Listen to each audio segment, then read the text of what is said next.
awal sampai akhir, yaitu mengenal, mencintai, dan mengikuti Yesus. Mengapa? Tadi sudah saya katakan bahwa fokus di dalam minggu kedua adalah Yesus.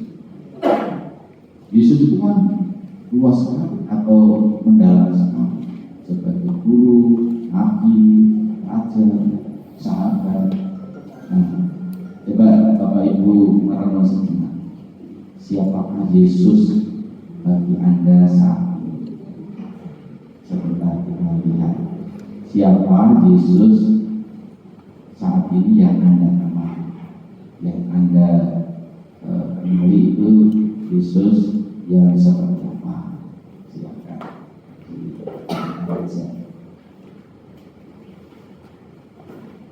Karena tadi sudah saya katakan, kalau tidak kenal tidak kalau kenal jadi salingan, cinta.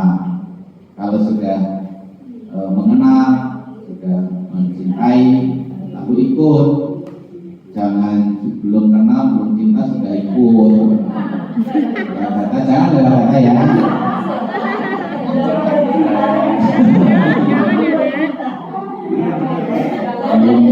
belum kenal udah ikut. Sang krosok, ya, penting untuk sekali lagi fokus untuk mengenal, mencintai, dan mengikuti Yesus. Maka rahmat yang mohon yaitu semoga aku semakin mengenal Yesus, supaya saya bisa semakin mencintai Yesus dan semakin mengikuti Yesus secara lebih dekat. Ya. Silakan juga Bapak Ibu renungkan selama ini atau saat ini, siapakah Yesus bagiku sekarang yang saya kenal.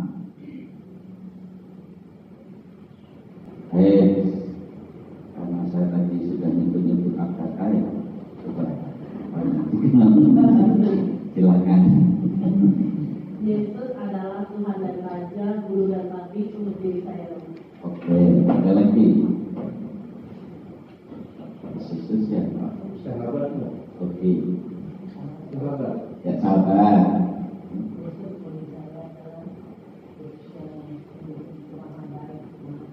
Maha baik, Allah.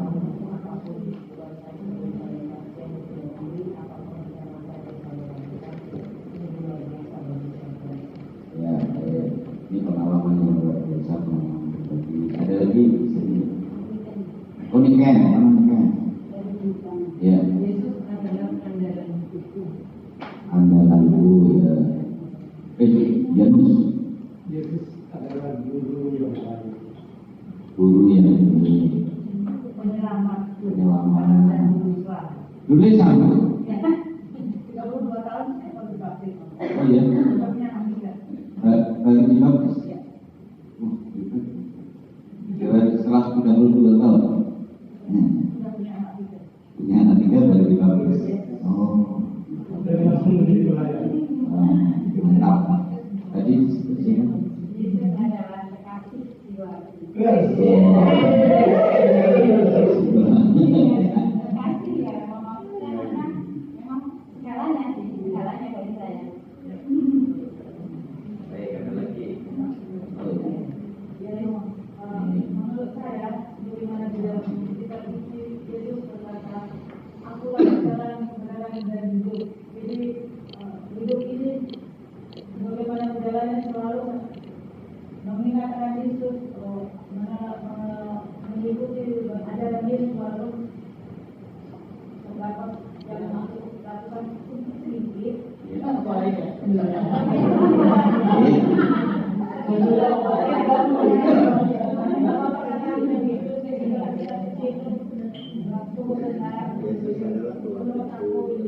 Bagaimana Yesus berkata, akulah jalan kebenaran dan hidup, itulah Yesus menurut benar. Saya Mengalami sendiri seperti jalan dan LT, kemarin yang dia Ignatius. Ignatius itu dulu ya. Apa Ignatius juga dulu. lucu-lucuan ini. Ya. adalah gembalaku yang senantiasa menuntun aku di jalan yang benar supaya aku bisa tetap mengikuti. Oke. Ada lagi?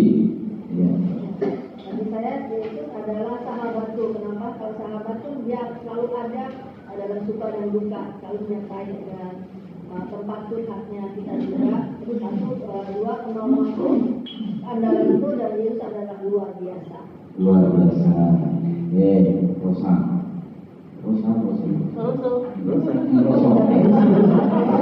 Yesus itu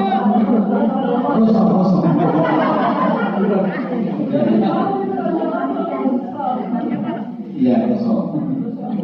Yesus itu penyelamatku, penyemangatku, dan contoh manusia yang diingini Allah. Jadi Yesus itu teman dekat saya. Wah, ada lagi? Ya.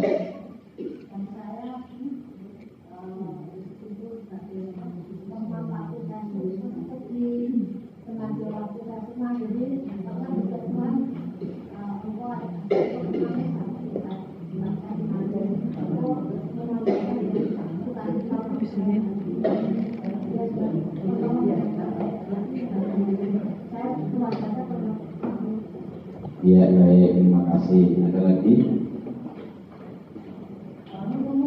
Oke, sekarang kita ingin belajar dari para murid Yesus.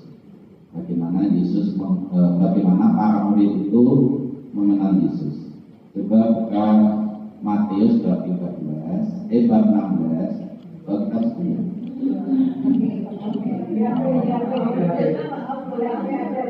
Ya, boleh ya, silakan. Ada banyak sarana. Matius bab 16, bab 13, ayat 13 sampai 20. Bab 16 ayat 13 sampai 20. Ya. Bab 16 ayat 13 sampai 20. Sudah ketemu? Kalau sudah, kita baca bersama-sama. Kita baca bersama-sama. Setelah Yesus tiba di daerah Filipi, dia bertanya kepada murid-muridnya, kata orang, siapakah anak manusia itu? Jawab mereka, ada yang mengatakan dia Mesias, yang lain mengatakan Elia, dan yang lagi mengatakan dirinya atau salah seorang dari nabi. Lalu Yesus bertanya kepada mereka, menurut kamu siapakah aku ini? Jawab Simon Petrus, engkau adalah Mesias, anak Allah yang hidup.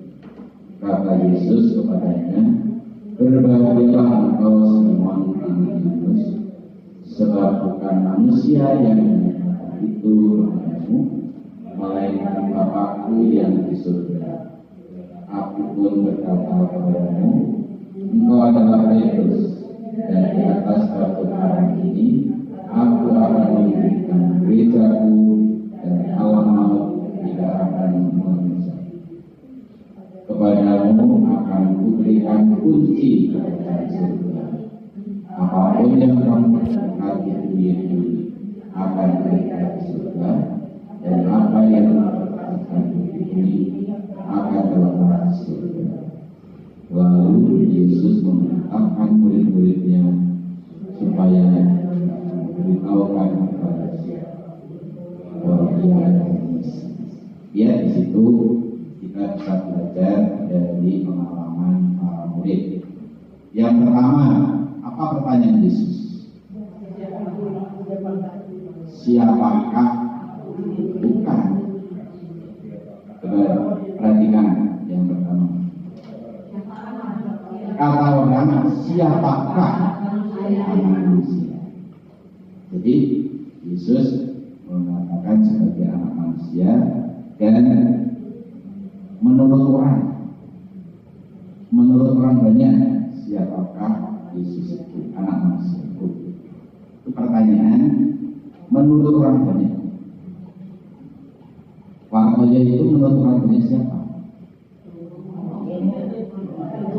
Romo yang baik. Menurut Bapak Ibu yang ikut kami pasti beda dengan umat yang lain, betul kan? Kenapa beda? Ya karena sudah bersama di sini dan seterusnya. Mungkin kalau saya tanya kepada yang ikut di sana, pelayanan itu beda dengan yang di sini. Jadi menurut orang banyak, siapakah anak manusia? Perbedaan dan pertanyaan ini, anak manusia. Jadi bukan aku tetapi anak manusia. Menurut orang banyak, menurut kata orang, siapakah anak manusia? Lalu dikatakan apa?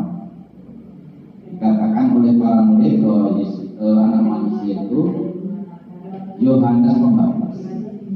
Jadi orang banyak itu mengatakan melihat Yesus itu Yohanes Pembaptis. Karena apa? Kok sifat-sifatnya, apa yang dikatakan, apa yang dibuat, kok menunjuk pada Yohanes Pembaptis ini. Jadi orang banyak itu mikirnya itu Yohanes Pembaptis yang lahir dari bayi.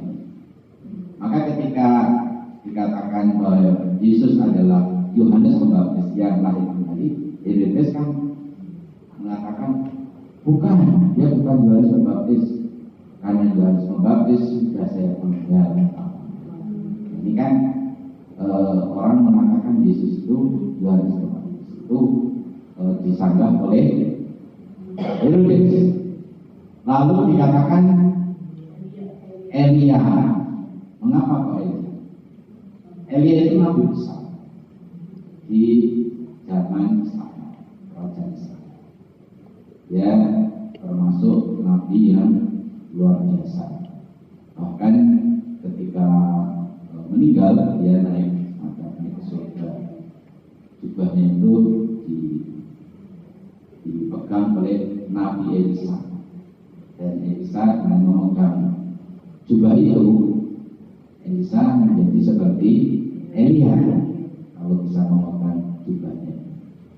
Itu Nabi besar. Maka ketika Yesus menampakkan kemuliaannya, yang nampak siapa?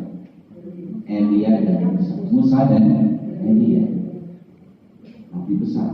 Maka Yesus itu disamakan seperti Elia.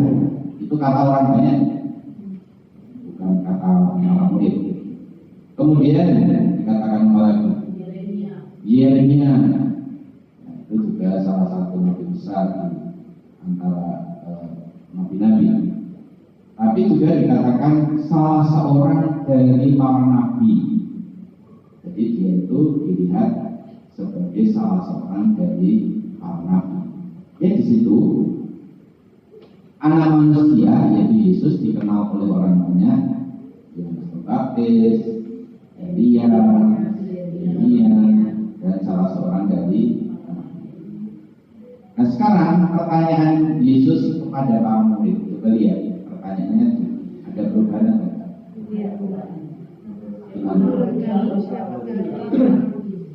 Menurut kamu,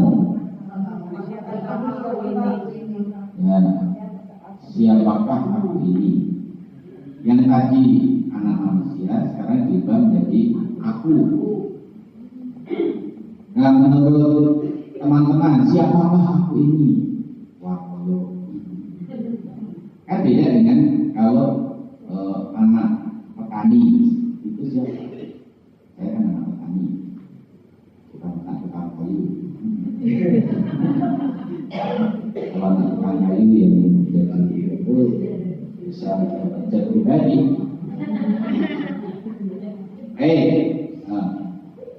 Saya dan aku, menurut kamu siapakah aku ini? Itu kata Yesus kepada para murid. Mengapa pertanyaan ini berubah pada para murid? Karena sudah ada relasi yang dekat dengan para murid. Tentu jawabannya pasti berbeda. Karena apa? Karena para murid itu selalu bersama dengan Yesus, selalu bersama dengan Yesus. Jadi para murid sudah mengenal Yesus secara pribadi. Para murid itu mendengarkan apa yang dikatakan Yesus, melihat apa yang dibuat oleh Yesus, kemudian melihat apa yang dilakukan Yesus, apa yang menjadi visi dan misi dari Yesus itu dikenali oleh para murid. Karena apa? Ya karena selalu bersama. Karena luar adalah seperti suami istri setiap hari bersama, kan? Lalu kenal keluarga kan? Ya betul. Ya Pak Yubius sama Bu Enen kan pasti lebih kenal daripada Agatha sama Pak Yubius. Senang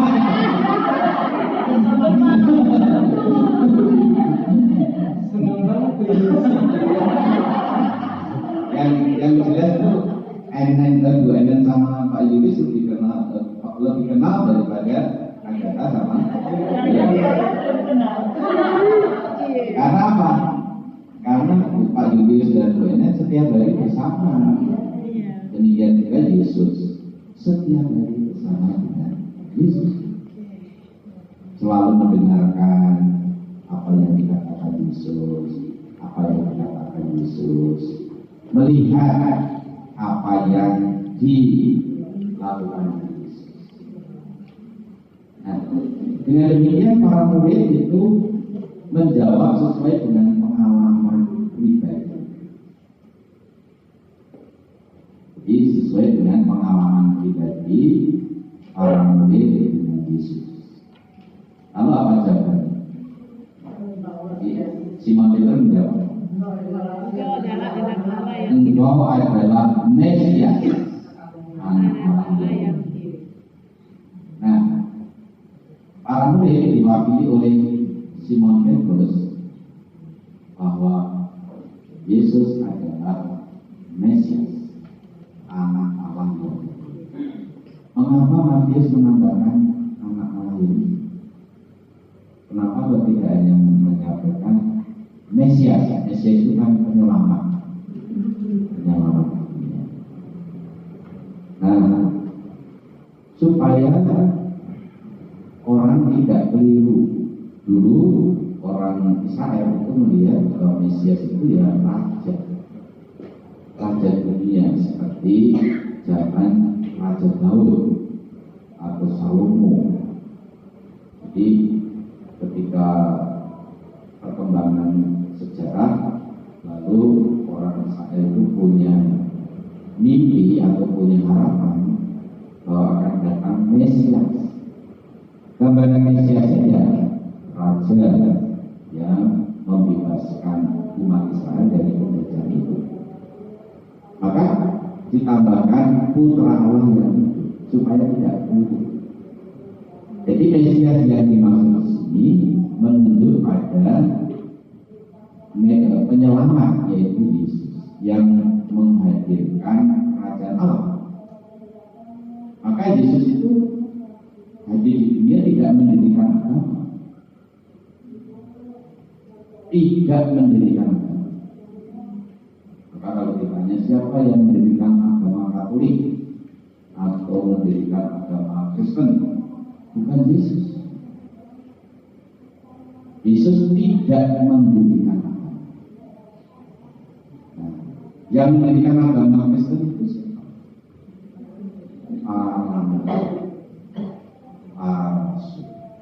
Maka para umat yang percaya kepada Yesus kemudian menyebut diri Kristen itu ketika Yesus sudah meninggal. Itu di Antioquia baru menyebut diri sebagai Kristen, Nah, maka sekali lagi Mesias yang dimaksud adalah putra Allah yang hidup, yang membawakan kerajaan Allah. yang menghadirkan, mendatangkan kerajaan Allah. Ini pengalaman para murid pada Yesus. Jadi Yesus itu dikenal oleh para murid itu melalui perjuangan juga. Jangan dikira langsung ngerti. Ada salah paham, ada salah ngerti, miskomunikasi antara Yesus dan para murid. Lu kok tahu? Coba lihat. Ketika Yesus telah mengatakan ini kan, setelah diakini, Yesus menyampaikan apa yang akan terjadi. Bahwa anak manusia harus menderita, disalibkan, wafat, dan pada hari ketiga bangkit dari Allah. Apakah para murid langsung percaya, langsung ngerti? Maka Petrus telah bilang, jangan sekali-kali ini terjadi padamu. Pasti nggak mungkin lah. Maksud Yesus yang Mesias itu Allah yang itu kok menderita di salib, wafat di salib, dan pada hari ketiga bangkit dari Allah. Ini sangat sulit diterima oleh para rasul. Bahkan sampai wafat itu juga sangat sulit. Kenapa? Angkase Gusti kok persona angkase Gusti. Jangan sih tahu. Angkase Gusti kok persona dan sangsara.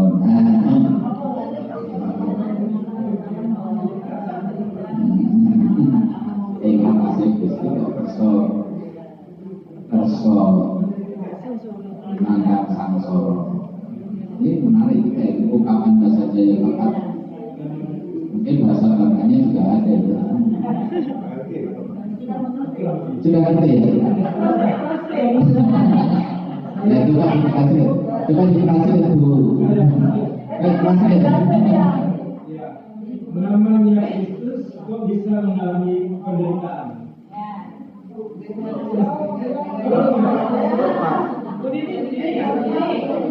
Ngatasi Gusti kok kerso nandang sangsara.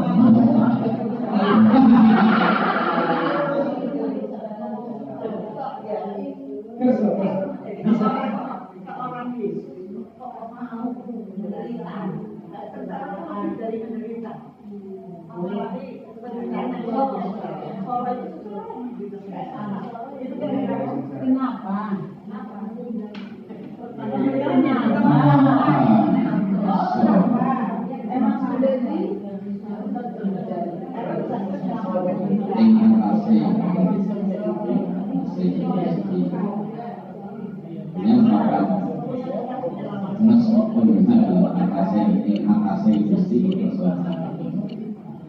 Nah, ini luar biasa. Orang murid belum langsung menerima, jangan dikira langsung bisa. Nah, termasuk kita semua ya tidak harus langsung bisa paham, tapi dalam proses lalu paham nanti memang itu adalah kehendak Allah. Ini menderita di salib itu kehendak Tuhan. Tujuannya apa? Ya, keselamatan. Dulu orang pada zaman itu melihat salib itu adalah perbuatan. Salib itu kehinaan. Jadi pada zaman dulu itu kalau orang salib itu terhina sekali. Terhina sekali. Karena salib itu hukuman yang paling ringan. Tetapi dalam perkembangan orang Katolik, orang Kristen melihat bahwa salib itu adalah hikmat Allah, kekuatan dari Allah. Itu penyelamatan Yesus. Yesus mau menderita untuk siapa? Untuk manusia. Maka ada satu doa yang bisa Anda praktekkan nanti, doa di depan salib. Jadi bisa dipraktekkan di rumah. Lalu bayangkan Yesus yang tersalib, Kemudian tanyalah pada diri Anda, apa yang sudah aku lakukan untuk Yesus? Jadi apa yang sudah aku lakukan untuk Yesus? Lalu yang kedua, apa yang sedang aku lakukan? Lalu yang ketiga, apa yang akan aku lakukan untuk Yesus? Jadi ada 3 pertanyaan yang menarik. Jadi nanti silakan bisa dipraktekkan di rumah, meditasi di depan salib. Saya dulu pernah mengajak ketika kita ibadah Jumat Agung, saya mengajak umat untuk ikut merasakan salib, yaitu dengan coba sekarang kita praktekkan.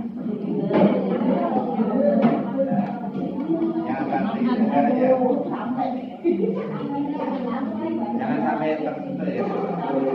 Kita mencoba ya supaya punya pengalaman. Jangan sampai tersentuhan. Tangannya itu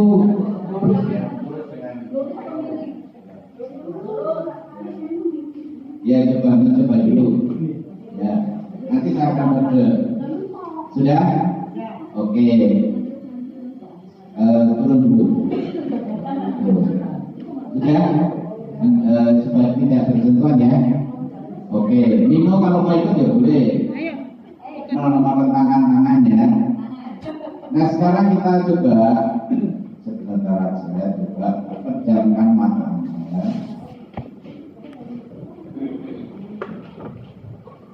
Di hadapan salib Yesus disadarkan. Yesus sudah dipaku, tangannya, kakinya, bayangkan, dan Yesus sekarang terlentang di salib.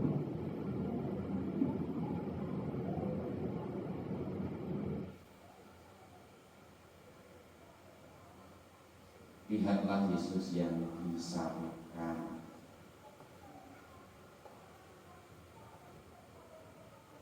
Anda tergerak untuk ikut merasakan Yesus yang disalibkan. Anda mulai merentangkan tangan Anda. Silakan merentangkan tangan lurus dengan bahu Anda. Anda mau merasakan apa yang dirasakan oleh Yesus. Lihatlah Yesus yang disalibkan. Anda ikut merasakan. Fokuslah pada Yesus yang disalib. Lihatlah darah yang keluar dari bekas paku di tangannya, tangan kiri yang bertujuan darah, tangan kanan, kaki Yesus yang dipaku, kaki kanan, kaki kiri. Rasakanlah, satukan dengan Yesus yang menderita di atas kayu salib.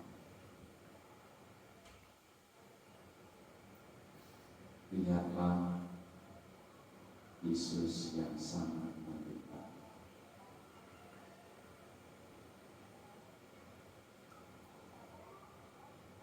Lihatlah Yesus yang menahan sakit.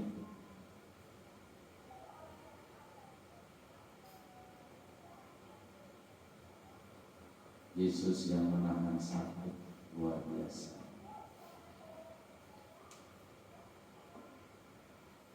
Yesus mengalaminya selama 3 jam.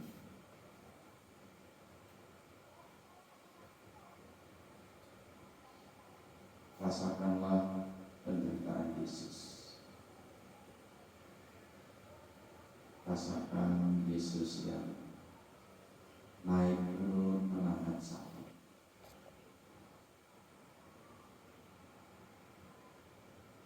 Dan Anda ikut merasakan juga.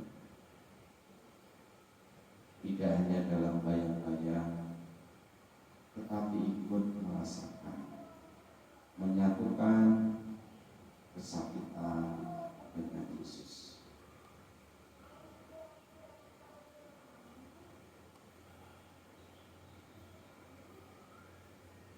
Selama 3 jam Yesus berada di kayu salib,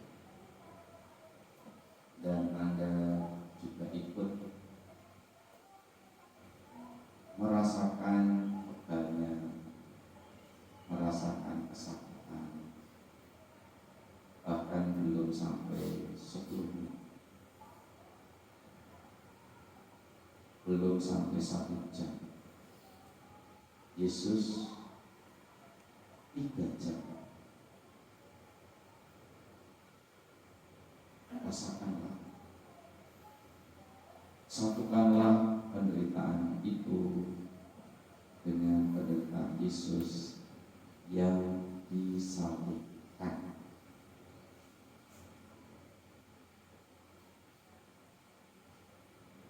Mengapa Yesus mau melakukan?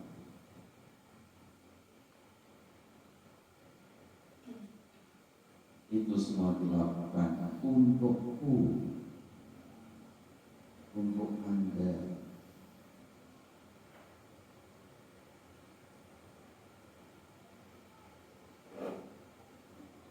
Untuk saya. Ikut rasakan,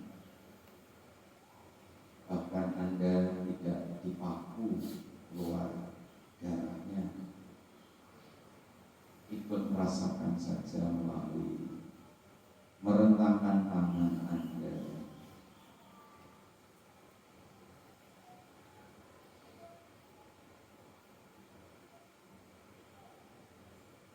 Lalu tanyalah pada diri Anda, apa yang telah aku lakukan untuk Yesus?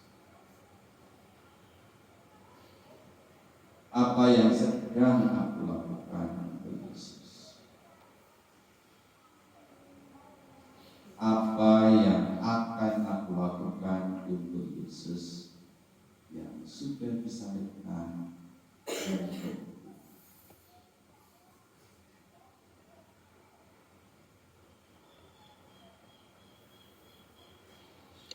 uruskanlah dengan bahu rentangan tangan Anda.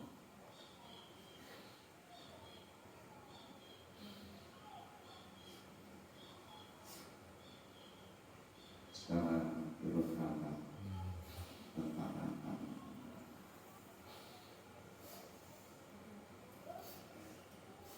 dan bukalah matamu.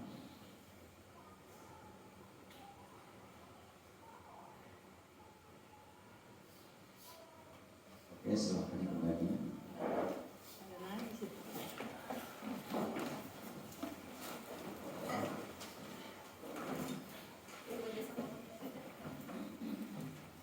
Baik, luar biasa Bapak Ibu sudah ikut merasakan. Berapa menit? Gimana rasanya?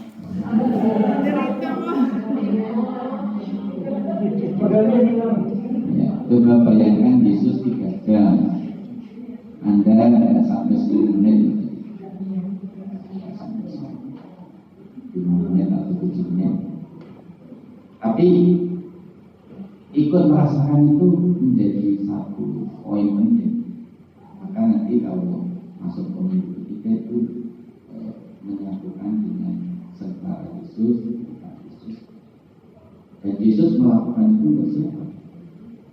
Untukku, untuk saya, untuk besar-besar kita. Gimana perasaannya tadi coba?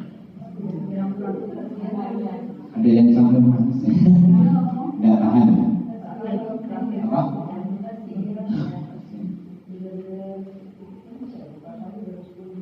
Dia sebutnya cuma kakinya kaku.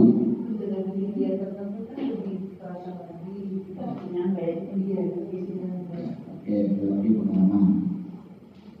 Susah nafas gitu. Apa? Susah nafas. Susah nafas. Berat nafasnya. Oh, berarti. Apa tadi? Tadinya itu kita manusia aja yang di belakang mesti diomongin sama orang, kita sakit hati luar biasa. Ada di Tuhan Yesus yang dimaki, dicaci, dimohon sampai dicambuk. Ya, baik.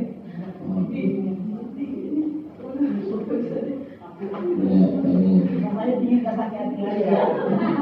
Baik, nanti. Hati itu memang semuanya. Oke. Buli ya.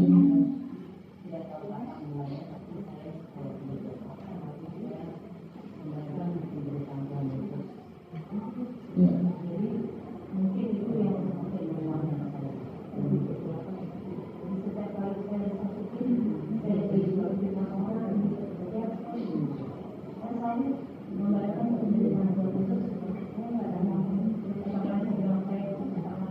Ya. Disalib itu bukan kebodohan, bukan kehinaan, tapi malah jadi kekuatan. Maka bagi kita yang misalnya sedang sakit pun, lihatlah salib. Jauh lebih menunjukkan Yesus daripada sakit yang kita alami.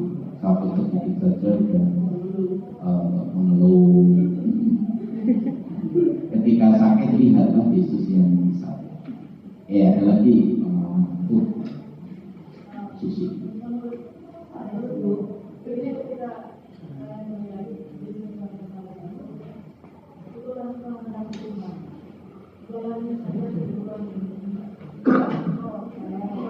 Enggak protes.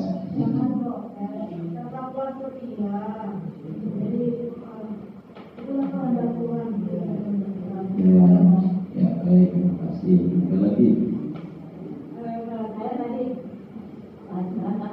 Dari rumah sampai itu langsung teringat seperti sebenarnya kayak apa kan saya pernah mengangkut dan profilnya. Dengan begitu tuh muncul rasa sakitnya itu sangat berlebih gitu. Saya pengen berteriak bahwa saya sebenarnya nggak kuat itu. Tapi saya ingat waktu saya punya tante di sini mau melindungi anak saya waktu yang jatuh, waktu itu masih kecil lari-lari mau jatuh, saya alami dengan anak saya dan teman saya angkatnya saya. Itu saya dikatakan itu kamu yang mencintai anak itu kamu berani untuk memperjuangkan tanganmu walaupun nantinya cacat. Seperti apa saya yang sampai seperti ini, cinta saya mungkin lebih besar dari itu mau. Terima kasih. Baik. Ada lagi satu lagi. Ya.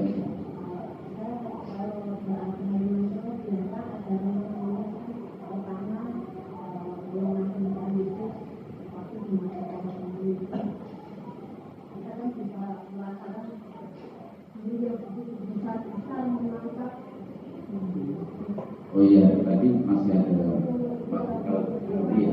Makhluk Lambi ya. Itu kan juga musuh kepalanya. Ini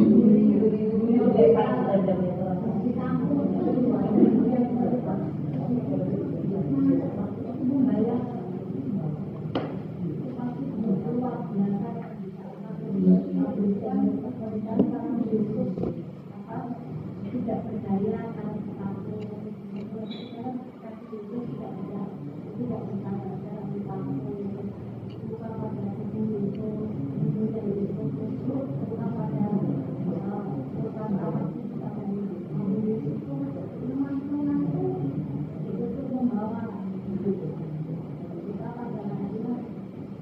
jadi kalau kita mengalami bukan apa-apa gitu. Yang luar biasa seperti itu, kita akan menjalani hidup itu dengan ringan gitu. ya. Ya itu penting untuk kembali kepada salib. Tujuannya adalah membebaskan kita, mengertikan hidup batin kita. Ini bagus Jadi misalnya Anda juga bisa membuat latihan di rumah nanti di hadapan sate, kemudian berdoa, juga ikut merasakan, bisa ikut merasakan tangan, juga dihitung berapa menit tahan. Kalau tahan sampai 1 jam ya boleh. Coba nanti dicoba di rumah. Ajaklah teman-teman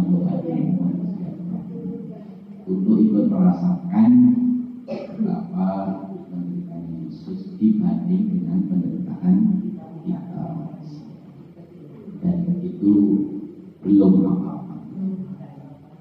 Dengan demikian itu mengikuti Yesus. Jadi tadi kan kita mengenal, mencintai, dan mengikuti Yesus.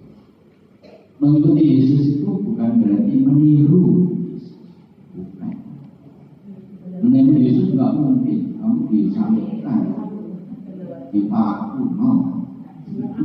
Enggak. Mengikuti Yesus itu maksudnya meniti jalan yang sudah dilakukan oleh yang berjalan di depan. Yang berjalan di depan siapa? Yesus ikut berjalan. Maka kan Yesus mengatakan, akulah jalan, kebenaran. Mengikuti jalan Yesus. Jalan Yesus itu jalan cinta, jalan kasih. Maka Yesus itu mengikuti jalan kasih untuk membuat siapapun yang ikut itu sampai ke tujuan. Dan tujuannya apa? Hidup bersama dengan Allah, hidup dengan kasih, kasih yang kekal, yang abadi, itu surga. Maka melalui jalan Yesus kita sampai ke surga. Karena apa? Yesus itu berasal dari surga, kemudian turun ke dunia menjadi manusia, kemudian dia kembali ke Allah. Maka berbahagialah orang yang percaya pada Yesus, yang mengikuti jalan Yesus. Karena apa? Karena pasti sampai ke sana. Karena dia dari sana, dari atas, dari Allah, turun ke dunia menjadi manusia dan kembali kepada Allah. Maka kalau mengikuti jalan Yesus pasti sampai. Maka tadi kan ada orang yang sudah 32 tahun mengikuti jalan Yesus. Begini tadi 30 tahun, 32 tahun. Untung 32, untung kamu 32. Untung. Coba kalau nggak masuk jalannya belum tahu.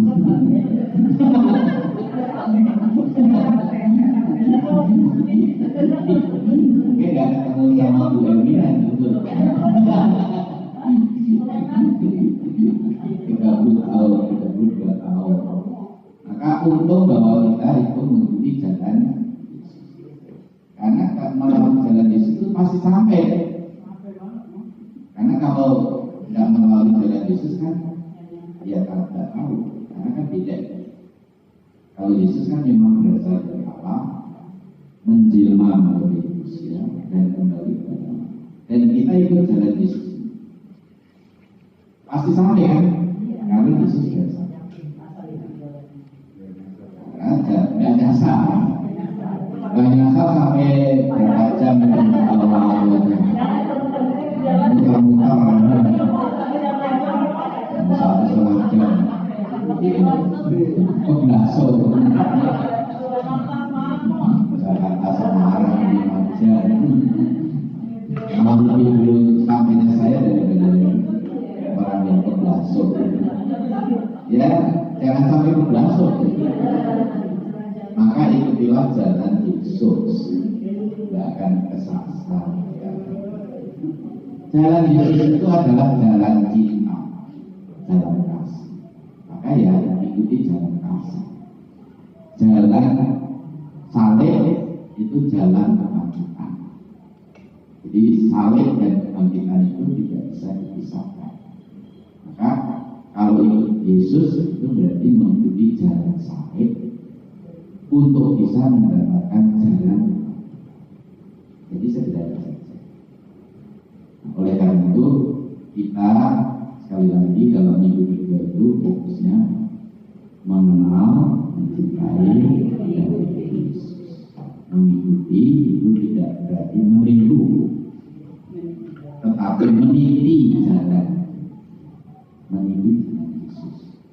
bukan jalan setan ya. Kalau ini jalan santet ya. Ini jalan santet. Meninggi jalan. Kalau jalan kita itu hebat kan? Iya. Kalau kita dukung. Kalau jalan kita jangan satu, kan kalau jalan diikuti terus. Oh iya. Oke. Ini sudah setengah 10. Ya masa. Setengah 10. Bisa jam berapa?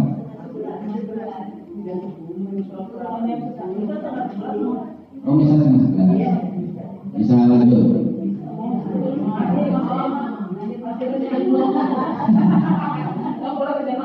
Baik. Jadi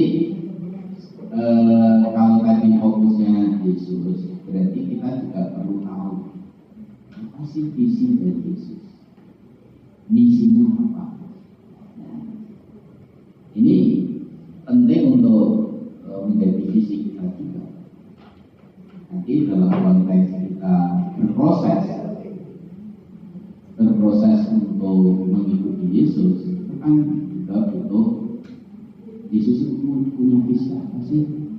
Tadi kan saya bilang bahwa Yesus itu tidak mendirikan agama. Dulu saya berpikir Yesus itu mendirikan agama KTP.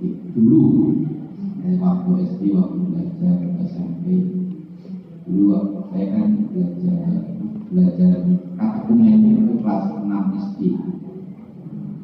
Kelas 6 SD baru belajar menjadi Katolik. Jalan kaki. Kalau hujan pun datang pakai daun pisang. Tahun 75 itu cuma 5 daun pisang, daun hujan, sore belajarnya jam 16. Dari rumah saya ke gereja waktu itu 2 kilo setengah jam. Tapi ya ikut untuk mengikuti Yesus yang melalui proses ya. Tidak bisa instan. Kadang-kadang kan ada orang yang bilang jadi Katolik itu juga tidak perlu perjuangan.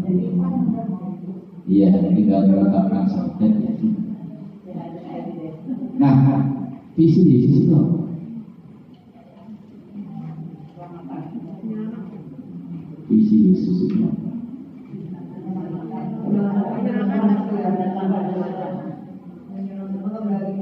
Ya, visi Yesus itu sebenarnya adalah kerajaan Allah.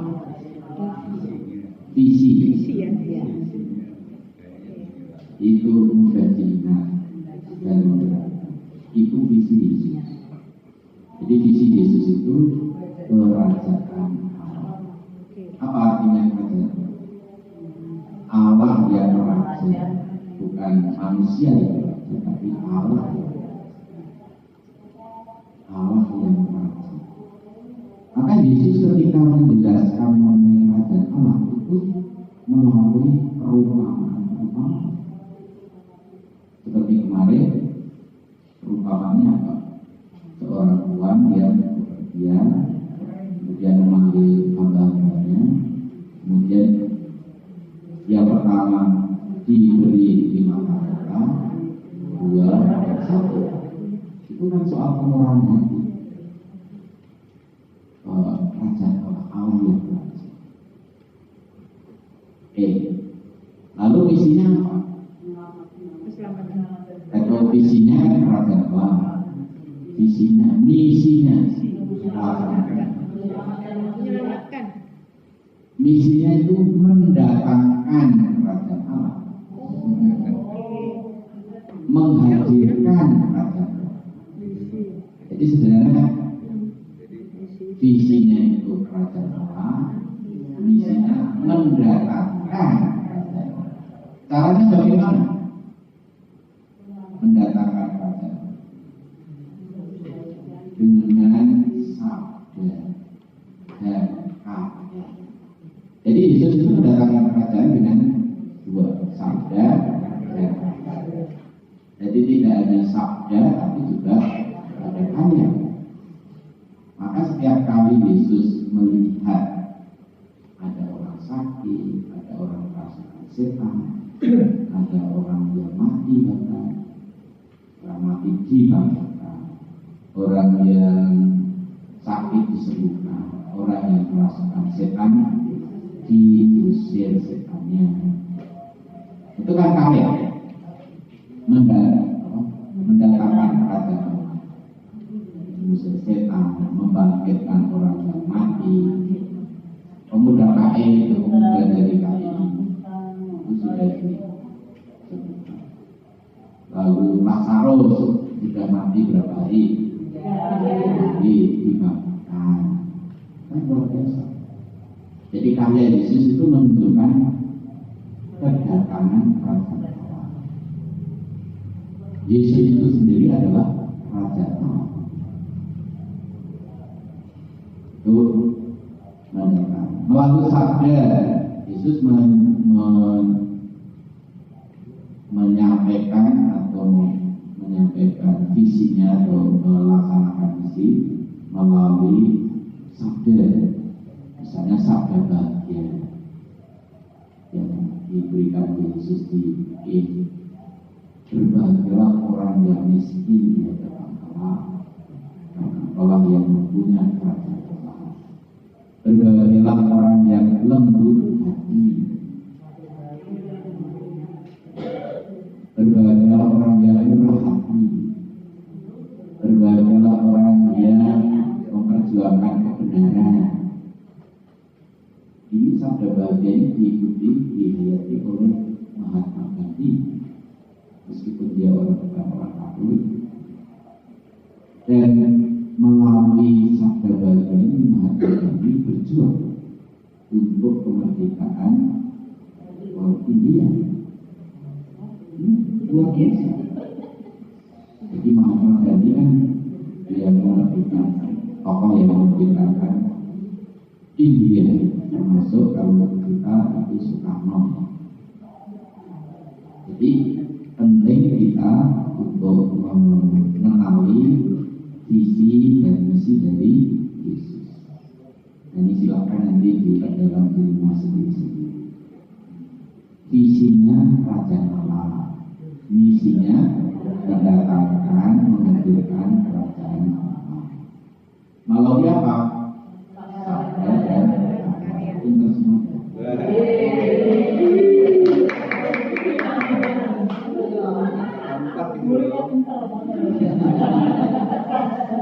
Ya, yang itu pintar-pintar ini. Ya. Maka beberapa poin ini penting untuk kita. Pertama tadi mengikuti Yesus itu meniti jalan yang diikuti oleh yang sudah dilalui oleh Yesus. Tujuannya apa? Demi kerajaan Allah. Jadi nanti kita sebagai para peserta yang mengikuti semangat Ignatius ini selalu apa yang kita lakukan itu demi kerajaan Allah, demi kemuliaan Allah. Maka kan selalu menjadi slogan Ad Maiorem Dei, Ad untuk demi kemuliaan Allah yang besar. Ad Maiorem Dei. Di Ad itu untuk demi kerajaan, demi kemuliaan Allah yang lebih besar. Di apapun yang kita buat, arahkan ke sana, pasti benar. Kalau misalnya ngomong cucu, MC, ini demi kerajaan ANBD, demi kemuliaan Allah. Jangan dikira ngomong cucu itu tidak demi kerajaan Allah. Ya beda, punya cucu. Nah, jangan sampai penyesalan.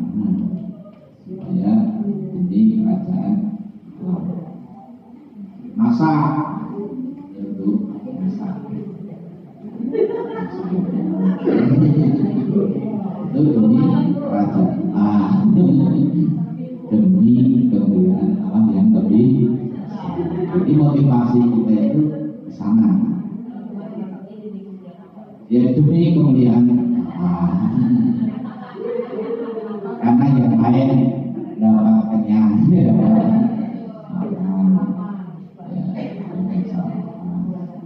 Nah, kalau motivasinya demi kerajaan Allah, lalu perlu apa?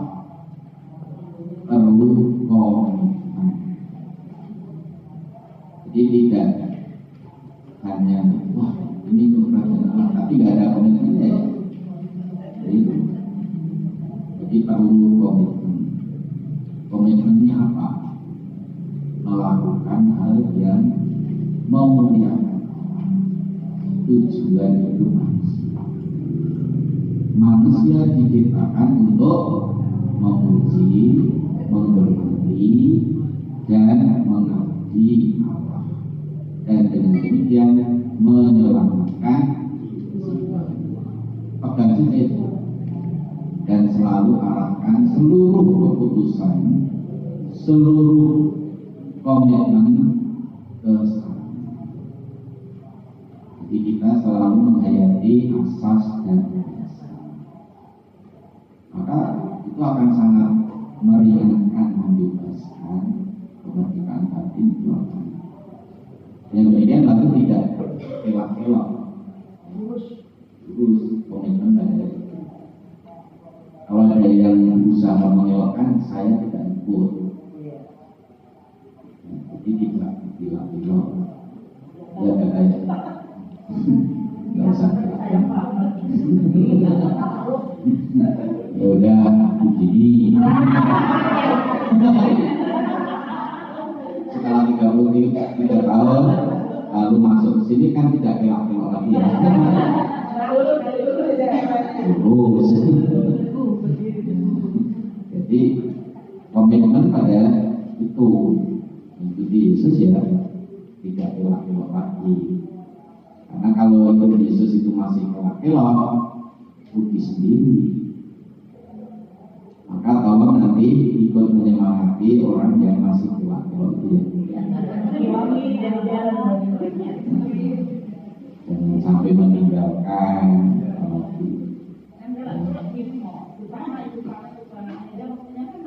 Nah, kelak-kelak ikutilah jalan Yesus. Terima kasih. Oke, saya pikir cukup sekian. Masih banyak sebetulnya, tapi karena kita apa?